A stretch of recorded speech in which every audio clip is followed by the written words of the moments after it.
What is the best way to determine your risk capacity for asset allocation? Imagine you're planning a road trip. You need to know how much fuel, how much luggage, and how much time you can afford to spend. That's similar to figuring out your risk capacity for investing. It's about understanding what your financial situation can handle without causing stress or risking your goals. The first step is to look at your financial situation. Do you have a steady income? How much savings do you have? Do you have debts or other financial commitments?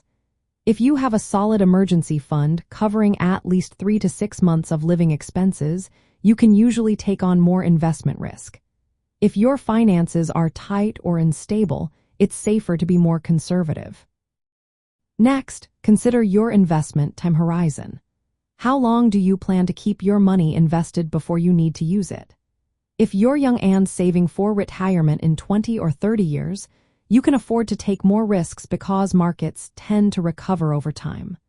But if you're nearing retirement in the next 5 years, it's better to keep your investments more stable to protect your savings. Your financial goals matter too. Are you saving for a house, your child's education, or your retirement? Goals with a fixed deadline mean you should be cautious. The more urgent your goal, the less risk you should take to avoid losing money right before you need it. Look at your current investment portfolio. Are most of your assets in stocks, bonds, or cash? If your portfolio is already heavily invested in stocks, you might be comfortable with higher risk. If it's mostly in cash or bonds, you might want to be more cautious. It's important to understand the difference between risk tolerance and risk capacity.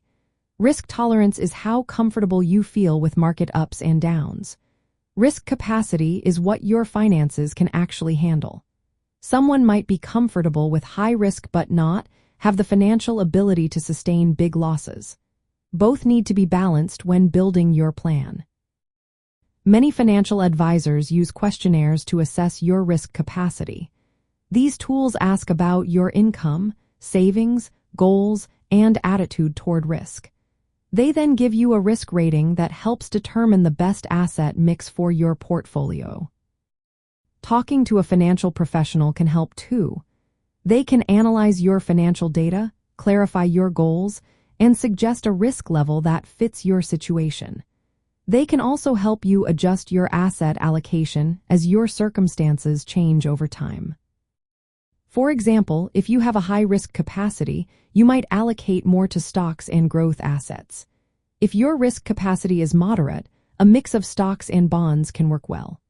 If your capacity is low, focusing on bonds, cash, and dividend-paying stocks can help preserve your money while still earning some income. In the end, figuring out your risk capacity is about honestly reviewing your financial health, understanding your goals, and knowing how much risk you can comfortably handle. This helps you create an asset allocation that balances potential returns with your ability to stay calm during market swings.